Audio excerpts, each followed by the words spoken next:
Bienvenue, vous nous écoutez sur le www.radioalfayda.net. De Taïba Nyangen à Kër Amar Asta, il y est 12h00, mesdames et messieurs. Merci de la confiance renouvelée à la Radio Alfayda pour vous informer. Et vous avez fait le bon choix si vous nous rejoignez dans l'actualité de ce lundi 5/5/2025. C'est l'heure du journal, voici le sommaire. Campagne de distribution de moustiquaires de masse dans les 5 régions du sud-est du Sénégal. Avec 6 700 000 ménages et plus de 4 100 moustiquaires seront distribués dans 34 districts et plus de 800 postes de prestation de services. Fakan, dans la commune de Médina Sabah, les populations s'indignent de l'arrêt des travaux de leur piste de 12 km. L'hydraulique rurale est confrontée à des difficultés structurelles et multiformes face à ce tableau sombre. Le SAD propose des solutions radicales. Sur l'international Mali, des centaines de personnes ont manifesté à l'appel d'une large coalition de partis politiques qui redoutent leur possible dissolution par la junte au pouvoir. Et puis sport mondial beach soccer, les Lions du Sable frappent fort. Une victoire renversante qui qualifie presque le Sénégal en quart de finale. La revue du quotidien, dernière note de ce journal. Mesdames et messieurs, gardez votre confort d'écoute. Le développement, c'est juste après ceci. Le journal Serigne Moussa Kane. Je vous dis bonjour. Kodou Sek Keneme assure les opérations techniques. Le syndicat autonome des travailleurs de l'hydraulique regroupant des agents de différentes régions a tenu une conférence de presse à Kaolack pour alerter les nouvelles autorités sur la dégradation de leurs conditions de vie et de travail. Amadou Ba, il est membre du syndicat, interrogé par Cheikh Tidiane Diagne. Les difficultés que rencontrent actuellement les agents des services de concentré de la direction de l'hydraulique. La dégradation des conditions de vie et de travail depuis l'événement de l'OFOR, Office des forages ruraux, est réelle. Elle a créé une situation inconfortable des agents. Nous créons ce syndicat pour dissiper notre amertume et notre profonde désolation de voir nos espoirs au niveau de l'hydraulique qui s'effondrent de jour en jour. Un manque de vision et des errements sont constatés dans la réforme du secteur de l'hydraulique rurale. Les travailleurs de l'ex-DEM sont mis en rade. L'événement des nouvelles autorités nous réconforte et nous rassure d'un avenir prometteur dans ce projet tant attendu du Jubal et Jubanti. Aujourd'hui, l'hydraulique rurale est confrontée à de multiples problèmes d'ordre structure et multiréforme. La délégation de services publics DSP n'a pas obtenu les résultats escomptés. Les fermiers n'ont pas donné de résultats satisfaisants. Et même le délégataire n'est pas à hauteur de la mission qui assignait le monde rural. En souffrance dans toutes les contrées, on peut citer le manque de contrôle d'exploitation par l'OFOR, ouvrage surploitatif entraînant leur détérioration, pannes ne sont réglées dans les 48 heures. La vétusté des ouvrages hydrauliques avec des pannes fréquentes, des équipements d'exhaust remis en état non fait, manque de moyens matériels et logistiques des fermiers, absence de camions gris et de véhicules de liaison, absence de groupes électrogènes sur certains forages équipés de solaire, Flexo enlève systématiquement les groupes électrogènes et des problèmes de continuité de service se posent. Le maraîchage n'est plus pratiqué, panne dépensant plus de 48 heures sans mise à disposition de camions citernes. La non-couverture de certaines cérémonies religieuses, camions non disponibles dans certaines régions. Manque de moyens logistiques selon toujours Amadou Ba. L'Office des forages ruraux est le principal responsable de cette situation et que l'hydraulique rurale est confrontée à des problèmes structurels et multiformes. La déclaration de service public n'a pas atteint les résultats escomptés. Réécoutons toujours Amadou Ba, membre du syndicat autonome des travailleurs de l'hydraulique, toujours au micro de Cheikh Tidiane Diagne. Nous demandons que l'État sénégalais, conscient de ses responsabilités dans la gestion du service public de l'eau en milieu rural, ne pas abandonner à eux-mêmes et dans une situation difficile des agents futiles, des contractuels aux emplois précaires qui l'ont servi pendant plusieurs années. Recrutement du personnel d'appui. Le recrutement des agents contractuels au niveau dans la fonction publique à défaut une revalorisation et alignement des rémunérations à celle de la taxe d'exode par l'adjonction de primes et d'indemnités, indemnités de déplacement, d'habillement, de risque, de technicité et de chantier pour les agents permanents. La dotation de moyens matériel et logistique afin de garantir un service public de qualité et l'opérationnel des services concentrés. Nous vous informons que les recommandations faites sur l'étude portant la définition, l'organisation et du financement de l'exploitation des forages ruraux motorisés en perspective de la mise en place de l'OFOR des forages ruraux sont mis dans les tiroirs par l'OFOR. Pourtant, beaucoup d'argent a été débloqué par l'État du Sénégal pour ces études. La prise en charge est définie dans le cadre du plan social et d'appui. À la réinsertion, son application est nécessaire pour mettre en place au profil du personnel contractuel et des bénévoles qui n'ont pas pu être reprises par les opérateurs privés ou déployés au niveau des autres structures. Le plan social devrait être articulé autour des deux axes suivants, l'indemnisation financière et appui à la réinsertion. Pour les conducteurs de forage, nous demandons à l'OFOR et aux entreprises privées qui vont prendre les forages de la zone centre d'asseoir une concertation sincère afin de garantir l'emploi. Les agents de l'État qui devraient être optés pour un délai de 2 ans entre le statut du personnel de l'OFOR et leur statut du régime d'origine se sont fait transférer malgré eux à la DH par un arrêté ministériel. Cela dénote des manques graves car tous les services déconcentrés de l'ex-SEDEM sont rattachés à la DH et l'OFOR, s'en sert en cas de besoin. Aujourd'hui, tous les agents travaillent pour cette structure sans être rémunérés ni pris en charge par l'OFOR, qui est le garantie du patrimoine des forages. L'actualité régionale, nationale, c'est sur Alfayda FM 90.1. 12h06 sur les pendules du palais de justice de Kaolack. Si vous nous rejoignez dans l'actualité de ce lundi 5/5/2025, l'info se poursuit sur la référence. Le syndicat des travailleurs de la justice SYTJUST, par le biais de son secrétaire général, Maître Aya Boun Malik Diop, a saisi la fête du travail pour lancer un appel encore au gouvernement sur la question des reclassements des greffiers qui, depuis 2019, doivent être alignés à la hiérarchie A2. Écoutez, nous, dans notre combat, nous avons été toujours seuls. Nous n'avons pas peur de la solitude syndicale. Mais ce qui est sûr et certain, notre syndicat est un syndicat aguerri dans le combat. Et à chaque fois qu'il est de besoin, nous avons porté le combat et nous allons le faire. Parce que c'est le moteur de notre existence. Aujourd'hui, le seul gage de stabilité sociale au niveau de la justice, au niveau du service de la justice, est des discussions franches, responsables, qui manifestera beaucoup d'égards à notre institution syndicale. D'abord, il y a l'alignement de tous les greffiers à la hiérarchie A2, qui est une recommandation même des assises sur la justice. Il y a aussi l'âge de la retraite à 55 ans pour les greffiers et les administrateurs de greffe, qui y fait aussi l'objet de recommandations des assises sur la justice. Mais aussi, il y a le reversement des agents du ministère de la Justice dans le corps des assistants des greffes des parquets. Il y a aussi la question relative à l'octroi de l'indemnité de logement à tous les fonctionnaires de la justice. Il y a aussi cette question, l'augmentation de l'indemnité de participation à la judicature. Et nous avons aussi demandé, pour un autre point, l'élargissement de l'assiette du Fonds commun des greffes. Et nous avons demandé une assiette foncière pour l'habitat social des travailleurs de la justice. Ça, c'est des points qu'on a clairement exprimés, sur lesquels le gouvernement n'a pas été clair et n'a même pas répondu pour dire que n'a pas été clair. Écoutez, moi, je ne suis pas dans le débat politico-économique.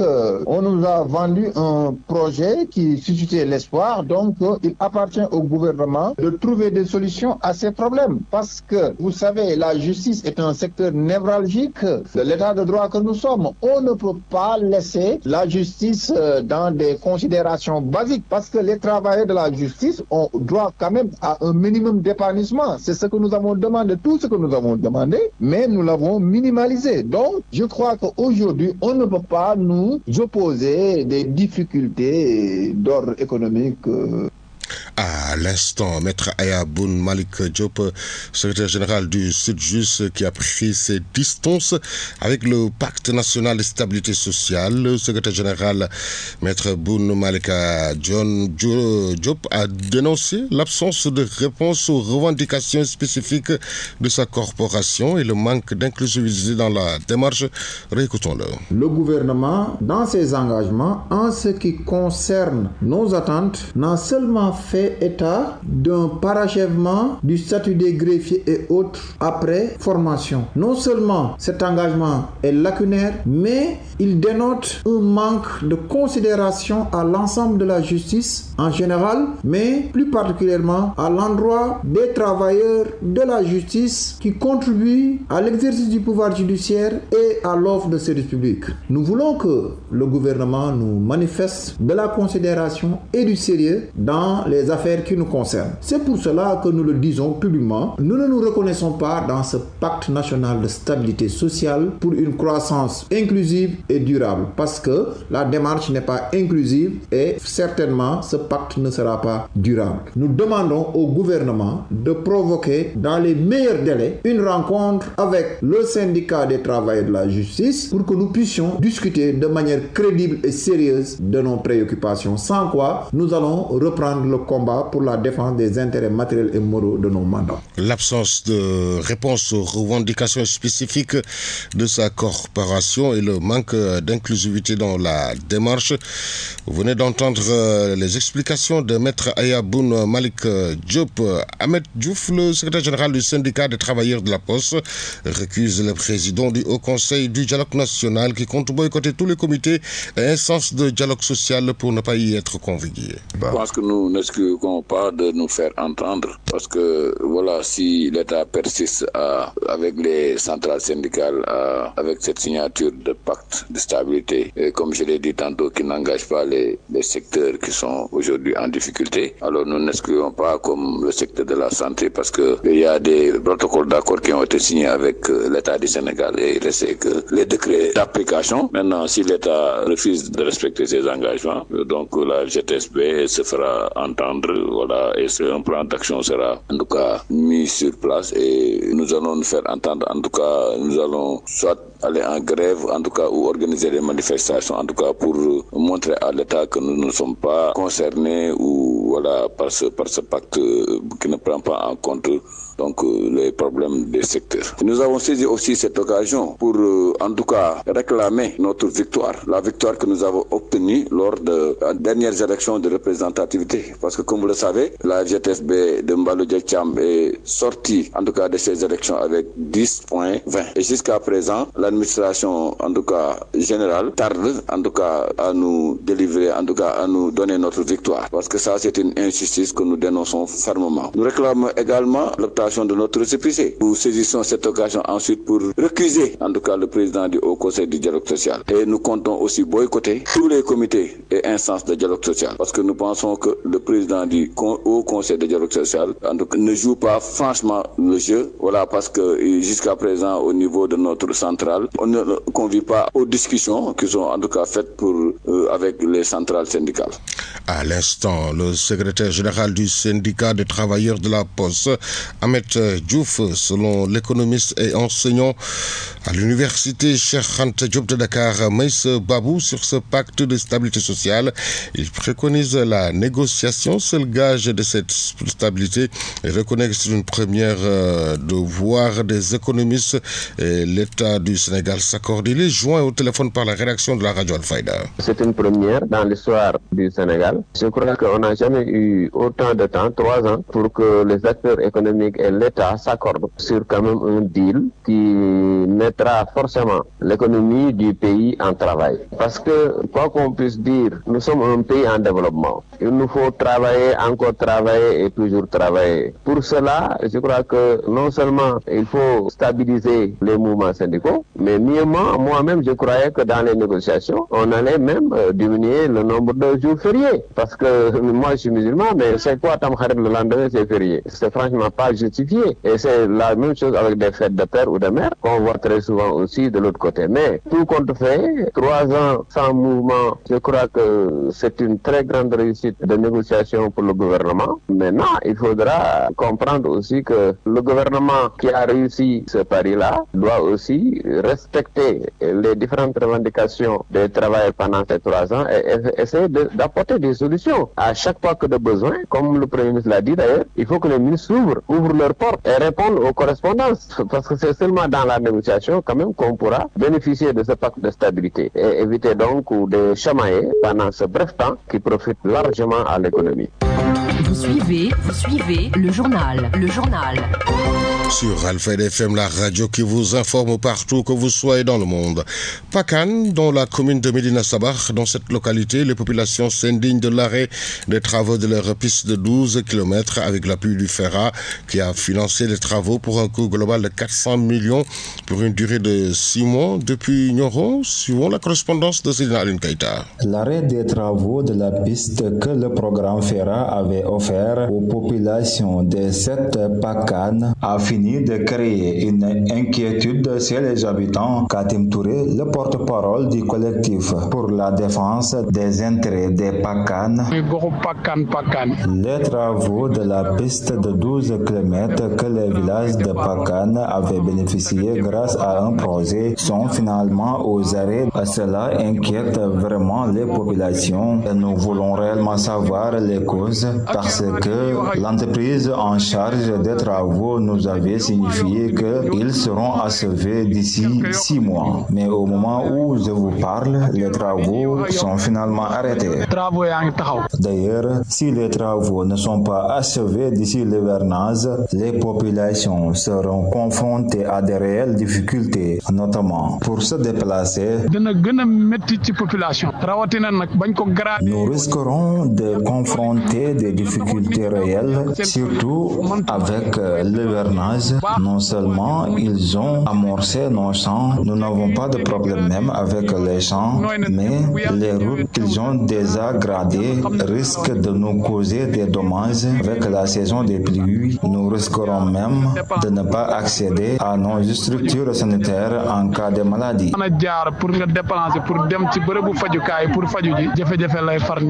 Cette situation s'avère gravissime, raison pour laquelle le porte-parole invite le président de la République et son premier ministre Ousmane Sonko. J'alertais le président de la République Bassirou Diomaye Faye et son premier ministre Ousmane Sonko. Nous demandons juste qu'il nous fasse des enquêtes par rapport à l'arrêt des travaux de notre piste qui quitte Ndibandiayen vers les différents Pakane. Rappelez que cette piste a une importance capitale pour ces populations car elle relie les villages de Pakane à Ndibandiayen et la commune de Nganda. Nioro Drip, Seydina Aliou Keita pour la radio Alfayda FM. De Pakane à Ndibandiayen, il est 12h17. Merci à Seydina Aliou Keita. Le maraîchage dans une activité bien pratiquée dans la zone de Niayes et maintenant pratiquée dans le Saloum, notamment à Dofango, dans le département de Guinguinéo. Mais ces dernières rencontrent d'énormes difficultés, souvent le reportage d'Aline Badaradio. Le maraîchage, une des activités pratiquées dans certaines localités du pays, c'est le cas au village de Dofango, dans le département de Guinguinéo. Un décor bien campé, malgré tout, ce secteur rencontre d'énormes problèmes, surtout l'insécurité, précise Seydouka, le gérant. Oui, vraiment, nous rencontrons d'énormes problèmes dans ce secteur, surtout l'insécurité galopante qui règne, le vol de bétail, parce qu'ici, nous élevons aussi des animaux, cause pour laquelle parfois des vols de bétail sont constatés et ce qui devient souvent fréquent. Les eaux salées sont aussi parfois la cause du retard des récoltes. L'eau salée parfois est constatée et ce qui empêche le développement de certains arbres, surtout certains qui ne peuvent pas résister face à cette salinisation des terres, mais aussi l'eau qui handicape le secteur. La pisciculture, une des activités menées ici, mais l'alimentation cause problème. Oui, ici on pratique la pisciculture qui est devenue très rare même dans le département de Guinguinéo. Problème qui se pose, c'est l'alimentation qui est trop chère déjà, mais aussi difficile à voir. Parfois nous utilisons du pain ou bien même d'autres aliments pour pouvoir nourrir ces poissons, mais le rendement est satisfaisant. La salinité des terres dans certaines zones rurales empêche le bon fonctionnement du maraîchage, une situation bien soulignée par les cultivateurs et invite le ministre de l'Agriculture à bien booster ce secteur qui est un poumon de l'autosuffisance alimentaire. Dofango, dans le département de Guinguinéo. Retour à Kaolack, la vente de mangue en ces périodes est devenue l'activité principale de plusieurs dames, selon Jackie Nello, femme transformatrice. qui demande un accompagnement et revient sur les difficultés que rencontrent ces braves dames. Elle est interrogée par Cheikh Tidiane Diagne. On peut bien les accompagner, ces dames. Ce qui reste, c'est la relation. Et surtout la presse, on attend beaucoup de vous. Vous devez en parler, inviter les femmes qui vendent les fruits, de faire des rencontres, aller au niveau des unités de transformation pour sauvegarder leurs produits, pour les transformer et pouvoir les garder pendant des années pour éviter certaines pertes. Mais si vous achetez, par exemple, les bonnes femmes là sont très fatiguées. Elles achètent les mangues. Si vous allez là où elles vendent, vraiment, il y a grand problème. Et ces mangues peuvent pourrir entre leurs mains. Ça constitue une perte énorme. Et cela a une solution, a des solutions. Parce que la mangue peut être transformée en purée, en confiture, en nectar et conservée. Non pas au frigo, mais à l'air libre. Les difficultés, c'est la mise en relation. C'est cette mise en relation qui doit vraiment conditionner l'existence des formations. Les femmes, même qui vendent des fruits, doivent être formées. Parce que la formation est capitale. Et pour être formé, il faut aller dans des centres de formation. Centre de formation Adja Kinelo, qui a profité de cette interview pour lancer un appel aux différentes chambres, au-delà de la mise en relation, de faire le suivi. Elle est toujours avec Cheikh Tidiane Diagne. Comme je l'ai dit en Wolof, il y a des femmes qui sont là, qui sont des pionnières. C'est pas Madame Kinelo, mais il y en a parmi nous qui ont vraiment duré dans ce métier. Et c'est un métier noble. Moi, je lance un appel. Surtout la chambre de commerce qui est là aussi, qui facilite la mise en relation. La chambre des métiers de même, et l'ITA même qui se déplace pour venir au niveau de Kaolack. Ce qui reste maintenant, c'est la continuité. Les femmes vendeurs de mangue? Non, pour le moment non. Il n'y a pas une relation? Il n'y a pas une relation. J'ai une fille qui travaille, qui est dans cette vente de mangue. Toujours, je lui ai dit, pour vendre des mangues, il faut avoir d'abord des unités de transformation. Parce que la mangue se détériore vite. Et une fois la mangue à l'unité, la vendeuse peut dormir tranquille. Parce que vous voyez, cette mangue de 2023, je ne parle même pas de 2024. Moi aussi, je vous remercie parce que j'ai l'habitude de dire que sans la communication, rien ne va. Et cet effort-là que vous avez fait, vraiment, c'est important. C'est ça qu'on attend de vous. Parce que sans vous, sans la communication, rien ne marche. Monsieur Diagne, je vous remercie. Je remercie toute la direction Al-Fayda. Al-Fayda, c'est la radio de la communauté. C'est la radio de la population. Ça, on peut vraiment témoigner que vous êtes en train de faire un grand travail. Adja Kinelo, femme transformatrice qui réagissait au micro de notre reporter Cheikh Tidiane Diagne. Reconnaissance des droits des paysans, le président du CNCR et secrétaire général adjoint de la Fédération des organisations non gouvernementales du Sénégal France, Nyarret Fall, revient sur les défis majeurs et les métiers liés à l'agriculture. Oui, les défis majeurs, c'est d'abord la reconnaissance du paysan et des métiers liés à l'agriculture. Il faut que cette loi puisse en tout cas reconnaître ces métiers et c'est ça qui va permettre de faciliter la mise en œuvre de la loi. L'autre élément, c'est le financement. Pour développer l'agriculture, on a besoin de financement. On a besoin de financement pour des infrastructures, mais aussi des financements, fonds de roulement qui permettent aux paysans mais des financements qui sont adaptés aux conditions des paysans. Et nous voulons que cette tendance soit renversée. Maintenant, le gouvernement prend les 7,5 et nous, paysans, on prend les 5 points. Cela va rendre compétitifs les produits, en tout cas notre production agricole. La sécurisation foncière, on ne peut pas atteindre la souveraineté alimentaire sans la sécurité alimentaire, la sécurité foncière. Et cette sécurité foncière, c'est d'abord la responsabilité des collectivités territoriales, des paysans, mais aussi de l'État, pour que les paysans puissent être sécurisés dans leur foncier. Et en ce faisant, le paysan aura aussi la possibilité, ou bien en tout cas l'engagement de valoriser les terres qui sont dégradées, les terres où il n'y a pas d'arrêt, il y aura la mise en valeur donc, de ces terres. Donc pour nous aussi, c'est essentiel cette sécurisation foncière pour les paysans. Il y a quand la fin des conflits agriculteurs-éleveurs? On a pris conscience de ce que vient de dire le gouverneur sur les conflits, qui est aussi une préoccupation. Mais je pense qu'il faut qu'on essaie de travailler. En tout cas, nous, au niveau du CRCR et du GDSP, on prend aussi aujourd'hui l'engagement du travail avec les autorités administratives et les autorités politiques pour combattre ce fléau. Entre agriculteurs et éleveurs dans la région de Thiès, vous venez d'entendre la réaction du président du CNCR, secrétaire général adjoint de la Fédération des organisations non gouvernementales du Sénégal, FONS. Digitalisation de la campagne de distribution de moustiquaires imprégnés sur 5 régions et 34 districts selon Alun Chongan. Après le recensement, 4 millions de moustiquaires seront distribués.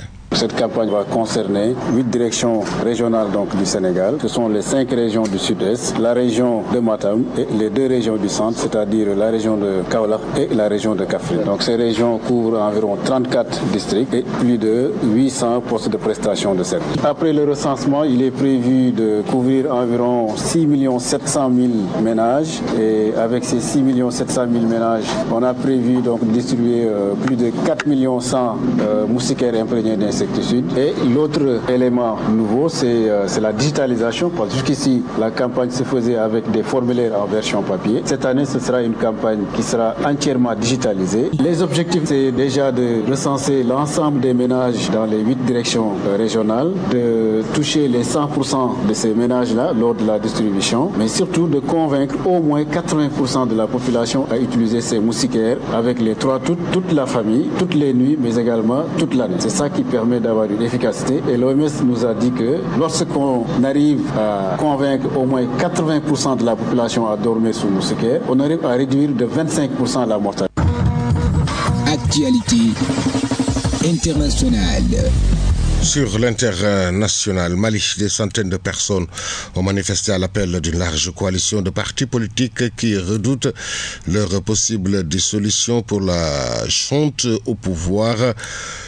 Suivons cette page internationale. Chez un grand rassemblement prévu aujourd'hui à Bamako, le Mali, où les partis politiques appellent à la mobilisation pour exiger la fin de la transition et défendre la démocratie. Plus d'une centaine de partis vont d'ailleurs présenter une déclaration commune rejetant les conclusions des consultations des forces vives. Consultations qui recommandent, je vous le rappelle, notamment la dissolution de tous les partis et l'installation d'Assimi Goïta à la tête du pays sans élection. Actualité internationale. C'est Reporters sans frontières qui le dit dans son baromètre annuel publié à l'occasion de la Journée mondiale de la liberté de la presse. C'est aujourd'hui. L'ONG s'inquiète de la situation dans plusieurs pays du continent, notamment au Sahel. Le Bénin n'échappe pas à la récente vague de sanctions contre des médias indépendants. 2 journaux, 3 sites internet et un compte TikTok suspendus depuis le début de l'année. Alors comment faire valoir le droit à la liberté d'expression pour Kemal Afagnon de l'ONG Internet sans frontières? Cela passe aussi par une révision du code du numérique dans le pays. Actualité internationale. D'où proviennent les armes utilisées par les groupes djihadistes au Sahel? C'est la question à laquelle tente de répondre un rapport du Conflict Armament Research, un projet de recherche européen qui trace les armes utilisées dans les conflits à travers le monde. Pour cette étude publiée cette semaine, les chercheurs concluent que les armes utilisées par le JNIM, liées à Al-Qaïda, ou par l'État islamique au Sahel proviennent majoritairement du pillage des armées de la région. Actualité internationale. Plus de 2000 cas et 9 décès depuis le début de l'année. La Sierra Leone face à une épidémie de Mpox. Willy Diallo, d'après le ministère de la Santé, le nombre de cas a doublé en une semaine. Actualité internationale. Au moins 27 civils tués au Soudan, dans la ville d'En Naoud, c'est dans le centre du pays. Attaque imputée aux paramilitaires des forces de soutien rapide par un collectif pro-démocratie. Nouvelle illustration de la guerre qui fait rage depuis plus de 2 ans dans le pays. Vous le savez, toute la semaine est proposée une série de reportages grand format à Khartoum, mais aussi à Port-Soudan ce matin, où Gaël Lalex est parti à la rencontre des déplacés qui tentent de rentrer chez eux. Actualité internationale. Tous dehors en latin, le coup d'envoi formel du conclave pour élire un nouveau pape d'ici à mercredi, date du début donc de ce conclave qui vous présente les principaux cardinaux africains. Qui sont-ils? Quel est leur poids? Et ont-ils des chances pour certains d'être élus? Actualité internationale. Autrefois, la chasse se pratiquait avec des armes traditionnelles comme des filets tissés et des lances fabriquées à base de matériaux puisés dans la nature. Mais au fil du temps, ces méthodes ont disparu. Comment l'expliquer? Pour Rodrigue Lekou-Lekissa, historien et enseignant-chercheur à l'université Omar Bongo de Libreville, le recul de la chasse traditionnelle aujourd'hui, même dans l'arrière-pays, est lié à l'utilisation des armes plus modernes introduites par la colonisation, transformant la chasse en une activité commerciale. Actualité internationale. Et sport.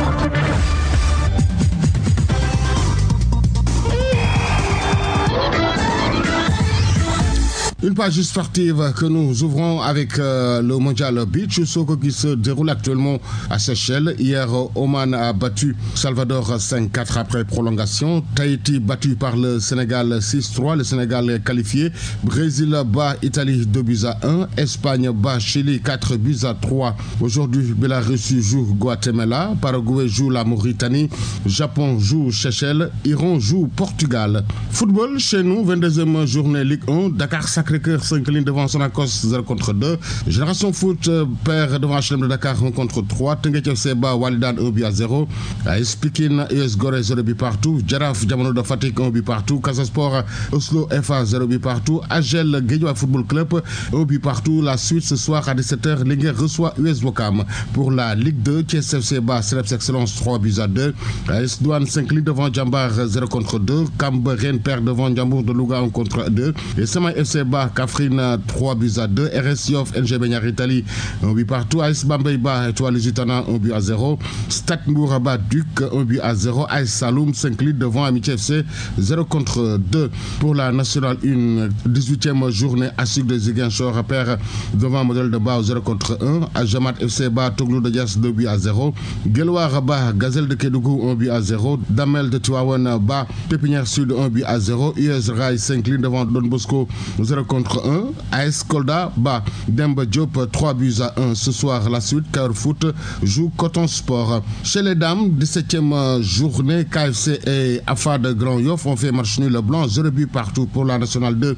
17e journée, tout puissant Diamono perd lourdement devant KFC, 3-1. Parlons handball à présent avec la 3e journée chez les dames. Dissot qui bat US Rail 42-18. Olympique de Diourbel s'incline devant Duc 21-33. Gaston Berger qui bat AS Kaffrine 18-17. Chez les hommes, Olympique de Diourbel qui perd devant Duc 26-35. Gaston Berger perd devant AS Kaffrine 23-24.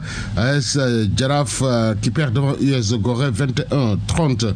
Basket à présent, BOL 2025 avec la conférence Sarah. Hier, Petro Angola a perdu devant Crestar 69-71. Monastir qui bat AS Ville de Dakar 77-68. L'aventure de Dakarois s'arrête à Diamniadio. Football en Europe avec la 32e journée de la Ligue 1. Nantes perd devant Angers hier 0-1. Lyon battu par Lens 2-1. Brest bat Montpellier 1-0. Auxerre perd devant le Havre 1-2. En Italie, 35e journée, Empoli perd devant Lazio de Rome 0-1. Monza perd devant Atlanta Bergame 0-4. AS Rome bat Fiorentina 1-0. En Angleterre, 35e journée, Brentford écrase Man United 4-3. Brighton Newcastle 1 partout. West Ham Tottenham 1 partout. Chelsea bat Liverpool 3-1. En Espagne, 34e journée, Real Madrid bat Celta Vigo 3-2. Sevilla FC Leganés 2 partout. Espagnol Barcelone perd devant Betis Séville 2-1. En Allemagne, 32e journée, Augsburg battu par Anselkel 1-3. Fribourg bat Leverkusen 2 partout. Mainz Hertha Francfort 1 partout. Lutte avec frappe pour terminer. Hier à l'Arène nationale, la force de la jeunesse de Prince l'emporte sur l'expérience de Modou Anta. C'en est tout pour cette page sportive. La revue de presse. L'Obs place le soleil sur le quotidien Walf le matin. La presse du jour, lue et parcourue en 3 minutes 48 par Nefatou Sissé. La Cour suprême enterre ses derniers espoirs. René Bassène transféré au pavillon spécial. Dans une diète noire, renseigne ce matin le quotidien avec qui nous ouvrons. Cette revue des titres à la une des journaux sénégalais parus ce lundi. Le journal à Vélingara revient également sur la collision entre un minicar et un camion avec son lourd bilan de 2 morts et plusieurs blessés. 2 morts et 29 blessés à Vélingara, mentionne enquête. Les familles des victimes encore sous le choc notent la publication qui sur les lieux de relever que malgré les 400 000 habitants, le département ne dispose que d'un centre de santé, s'y ajoute le dénuement de certains services d'urgence. Selon le docteur Aminata Diop, justice référée de la Cour des comptes sur la situation des finances publiques 2019-2024. L'observateur qui assimile les dossiers entre les mains du pôle judiciaire financier à des bombes en liste 5 à coût de plusieurs milliards milliards, livrant à ses lecteurs les détails. Altercation fictive à la Cour des comptes menace djihadiste sur le Sénégal. Jeune Afrique, le grand naufrage d'un média manipulateur. Bar à sa une ce matin, le quotidien Yor qui, entre autres réactions, se fait l'écho de celle de Ismaël Haïdara. Jeune Afrique jette ses courriers et se trompe d'interprétation. Protestation contre les dérives mises entre guillemets du pouvoir. Le FRDS vilipende le régime à Genève, titre l'info. Contexte politique explosif, écrit Vox Populi. Dialogue national à l'épreuve de la reddition des comptes, titre le journal. Pendant ce temps, à Libreville, le point fait mention d'une manifestation d'applaudissements à l'endroit du président Bassirou Diomaye Faye lors de la cérémonie d'investiture du président Nguema. Diomaye en guest star au Gabon, s'exclame Réumi Quotidien qui note, je cite, qu'à chaque apparition en public, il a droit à un standing ovation. Aluntine applaudit, poursuit la publication et qualifie Diomaye et Sonko de leaders planétaires qu'on imite. Tiraillement au tribunal de Dakar après un redressement, Nestlé Suisse dans les nasses du fisc. À la suite d'un contrôle, les impôts ont émis 3 titres de perception d'un montant global de 1,956 milliards de francs CFA en droit simple et pénalité réunis. Après une expertise ordonnée par le tribunal suite aux contestations de Nestlé, le dossier évoqué encore le 28 avril dernier informe dans sa parution du jour Libération. Démission en cascade dans les rangs de l'ancien parti au pouvoir, la paire chronique d'une mort annoncée, le titre par la une de Wolf Quotidien qui, entre autres sujets, fait mention ce matin de l'arrêt des financements américains au FAD de la BAD après l'USAID. Trump lâche l'Afrique. Note à ce propos le quotidien du groupe de feu Sidi Laminias.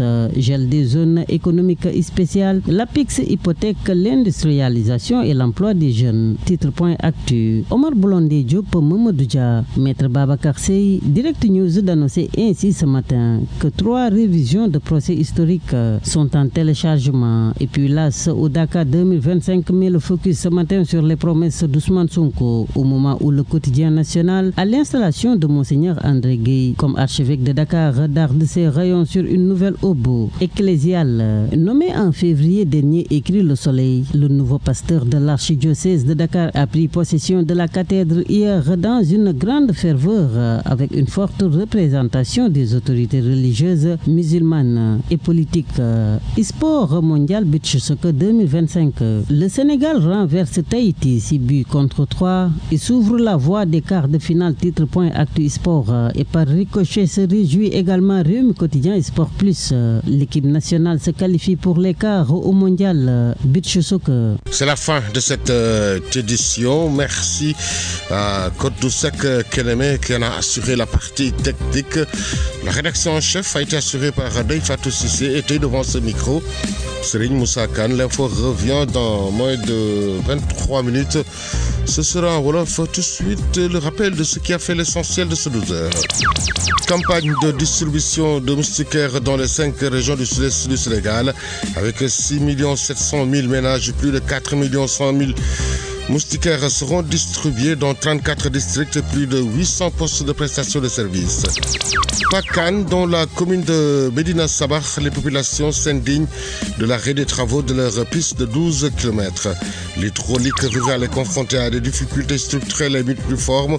Face à ce tableau sombre, le SARS propose des solutions radicales. Sur l'international Mali, des centaines de personnes ont manifesté à l'appel d'une large coalition de partis politiques qui redoutent leur possible dissolution par la junte au pouvoir. Et puis sport mondial Beach Soccer, les Lions du Sable frappent fort. Une victoire renversante qui qualifie presque le Sénégal en quart de finale. Mesdames, Messieurs, la revue des quotidiens a mis un terme à ce 12 heures. Merci de nous avoir accueillis dans l'intimité de chez vous. Excellente suite de programme sur la 90.1. Le journal Serigne Moussa Kane.